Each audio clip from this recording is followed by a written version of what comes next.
আসসালামু আলাইকুম। কেমন আছেন আপনারা? আলহামদুলিল্লাহ আমি ভালো আছি। আশা করব আপনারাও ভালো আছেন। দেশের বাইরের আমার সকল শুভাকাঙ্ক্ষী বন্ধু-বান্ধবকে অনেক, অনেক ধন্যবাদ আর ভালোবাসা জানিয়ে আজকের মূল রান্নায় যাচ্ছি। চলে আসেন আমার রান্নাঘরে। চলেন, শীত যেহেতু চলে আসছে, শীতের মধ্যে এমন কিছু খাই যেটা মনে থাকার মতো। শীতের মধ্যে কিন্তু মূলা অনেক পছন্দের।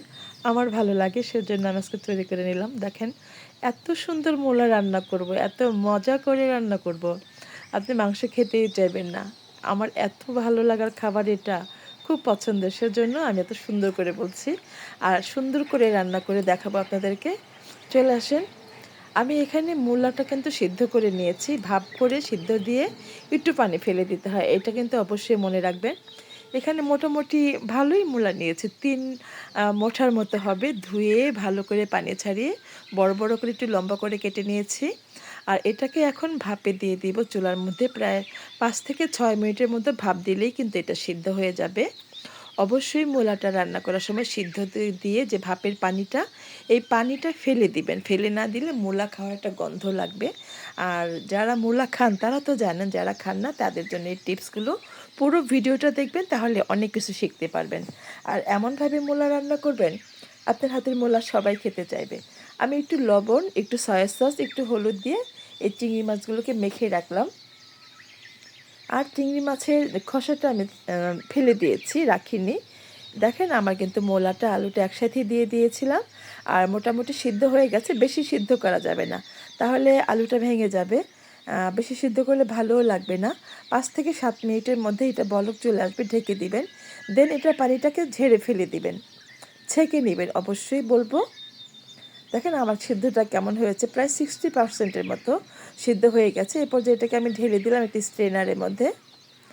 পানিটা একেবারেই ঝরিয়ে নেবেন, যাতে মূলার মধ্যে পানি কিছুতেই না থাকে, সেই দিকে খেয়াল রাখবেন। আমি কিন্তু ছেঁকে নিয়েছি, তারপর দেখলেন কত পানি উঠেছে।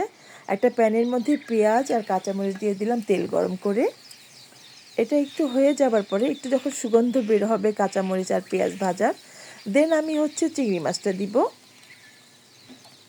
অবশ্যই মরিচ ভাজা পেঁয়াজ ভাজা একটা সুগন্ধ বের হবে, তখন দিবেন। পেঁয়াজটা একেবারে কাঁচা থাকা অবস্থায় দিবেন না, একটু হয়ে গেলে তারপরে দিবেন। আমি এখানে মাছটা দিয়ে দিলাম, মাছটা একটু ভেজে ভেজে কষিয়ে নিব। চিংড়ি মাছ বলে কথা, একটু মাছ না হলে ভালো লাগে না। তবে চিংড়ি মাছের মধ্যে মূলা হলে কিন্তু খুব যায়।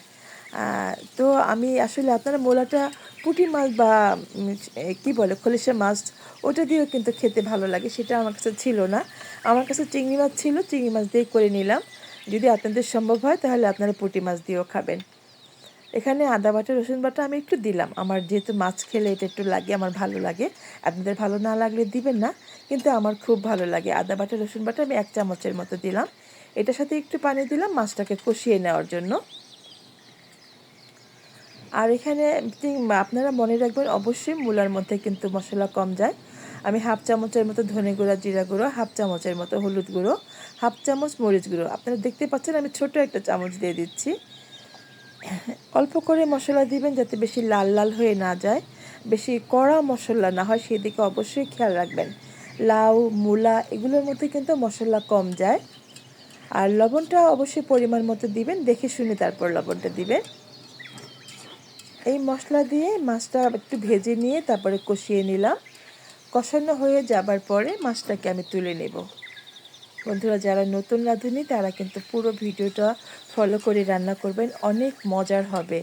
আর মানুষ ভাববে যে আমি এক্সপার্ট রাঁধুনি, আপনি এতটাই মজা হবে। আপনি নিজে খেয়েও খুশি হয়ে যাবেন যদি এইভাবে রান্না করে খেয়ে দেখেন। রান্না তো আমরা সবাই করি, বাট একটু ভিন্নতা থাকলে সেটার টেস্ট কিন্তু বহু গুণে বেড়ে যায়।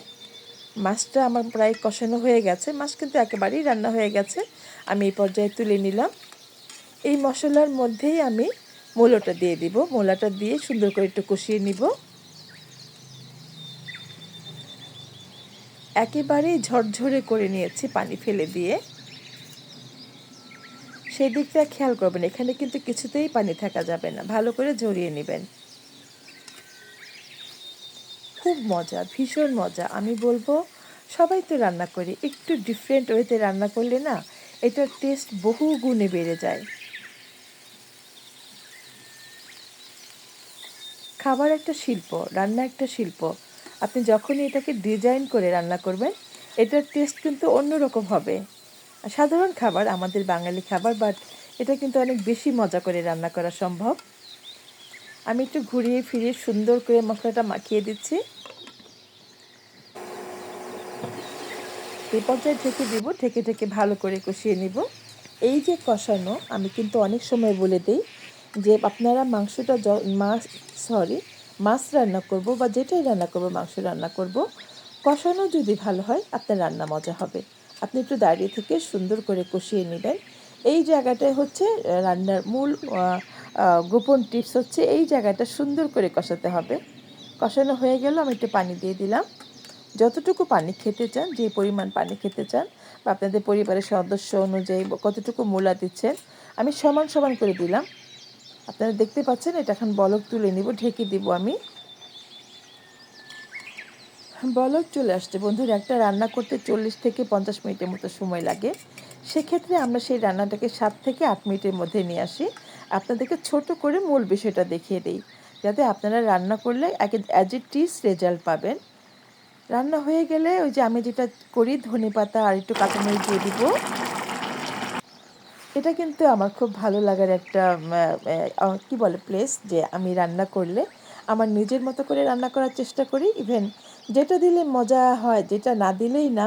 ধনেপাতাটা আসলে রান্না করলে আমি না দিয়ে থাকতে পারি না। দেখেন কতটা সুন্দর হয়েছে। পানি কিন্তু একটা টানিয়ে নিয়েছি, তেমন একটা নেই, আর যতটুকু আছে সেটাও আমি একটু টানিয়ে নিব। একটু চুলায় রেখে দিলে ঢেকে এটা টেনে যাবে আর সুন্দর একটা কালার হবে। রান্না হওয়ার পরে একটু ঢেকে রাখবেন সব সময়। এতে করে আপনার টেক্সচারটা সুন্দর হবে, আপনার সবজির কালারটা সুন্দর হবে, অনেক বেশি মজা হবে। তো বন্ধুরা, আপনারা ছোট্ট করে কমেন্ট করে বলবেন আজকের ভিডিওটা আমার কেমন ছিল, রেসিপিটা কেমন হয়েছে। আমি বলবো সেম আপনারা ফলো করে খেয়ে দেখবেন, তারপরে না হয় আমাকে ছোট্ট করে কমেন্ট করে বলবেন আমার রেসিপিটা কেমন ছিল, আপনারা কেমন রেজাল্ট করলেন, কেমন করে রান্না করতে পারলেন। আমি সার্ভ করে নিলাম, অনেক মজার ছিল, বিলিভ মি। আমি তো এমনিতেই খেয়েছি এক বাটি। তো যারা এতক্ষণ আমার সাথে ছিলেন, আমাকে সময় দিলেন, সবাইকে অনেক অনেক ধন্যবাদ আর ভালোবাসা দিয়ে আজকের মতো এখানেই বিদায় নিচ্ছি আমি, মিনা। ফিরে আসবো নতুন কোনো ভিডিও, নতুন কোনো রেসিপি নিয়ে। সে পর্যন্ত আপনারা সবাই ভালো থাকেন, সবাই সহি সালামতে থাকেন। বিদায় নিচ্ছি। ফাইনাল লুকটা দেখেন কত সুন্দর। একটু ধন্যবাদ কিন্তু পরে আমি আবার দিয়ে দিয়েছি। সবাই ভালো থাকবেন। আল্লাহ হাফিজ।